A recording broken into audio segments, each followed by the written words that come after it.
তৈরি করে দেখাবো আমের লাড্ডু দূরের এবং কাছে, দেশে এবং বাইরে, যে যেখান থেকে ভিডিওটি দেখতেছেন ফুল ভিডিও দেখার আমন্ত্রণ দিয়ে আজকে রেসিপি শুরু করলাম। তো এর জন্য নিয়ে নিয়েছি একটা আম, অবশ্যই ধুয়ে পরিষ্কার করে মুছে নিয়েছি, এখন ছিলে নিলাম। এখন এটা গ্রেট করে নিতে হবে।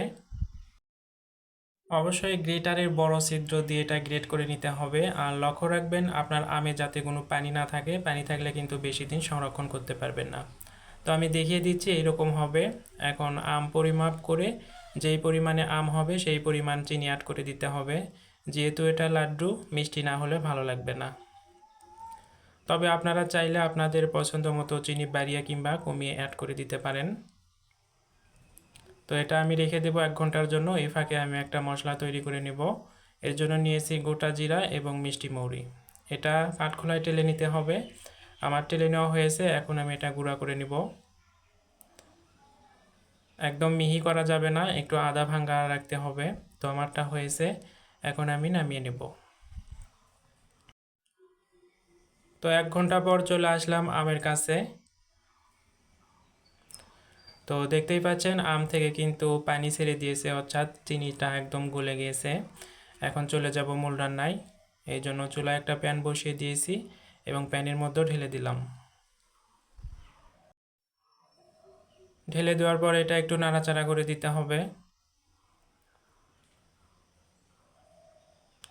আর খুব ভালোভাবে যাতে সেদ্ধ হয়ে যায় এই জন্য কিছুক্ষণের জন্য ঢাকনা দিয়ে আমি ঢেকে দিলাম। ফিরে আসলাম কিছুক্ষণ পর, আবারও নাড়াচাড়া করে দিচ্ছি। এখন আমি এখানে জর্দার রং দিয়ে দিলাম আর দিয়ে দিচ্ছি লবণ, বিট লবণ, এইটুকুই মশলা। এখন এটা খুব ভালোভাবে মিশিয়ে নিতে হবে। আর জর্দার রংটা অপশনাল, আপনারা চাইলে স্কিপ করতে পারেন। আর আপনারা আপনাদের পছন্দ মতো ফুড কালার দিতে পারেন, কেউ গ্রিন ফুড কালারও দিতে পারেন। এখন এই শিরাটা একদম শুকিয়ে যাওয়া পর্যন্ত অপেক্ষা করতে হবে। আর এই পর্যায়ে দিয়ে দিচ্ছি সেই যে গুঁড়া করে রাখা মশলা। এটা দিলে খুব সুন্দর একটা ফ্লেভার পাওয়া যায়, খেতে খুব ভালো লাগে। এই পর্যায়ে নাড়াচাড়া বন্ধ করা যাবে না।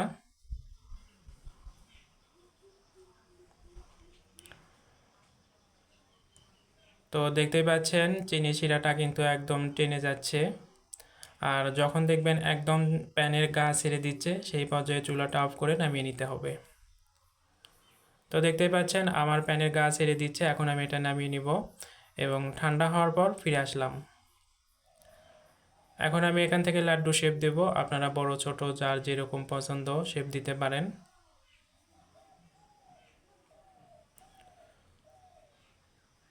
তো কেমন লাগলো আজকের আমের লাড্ডু রেসিপি?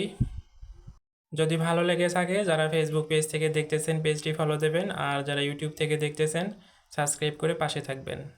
এতক্ষণ সঙ্গে থেকে ভিডিওটি দেখার জন্য অসংখ্য ধন্যবাদ। বিদায় নিচ্ছি আজকের মতো এখানেই।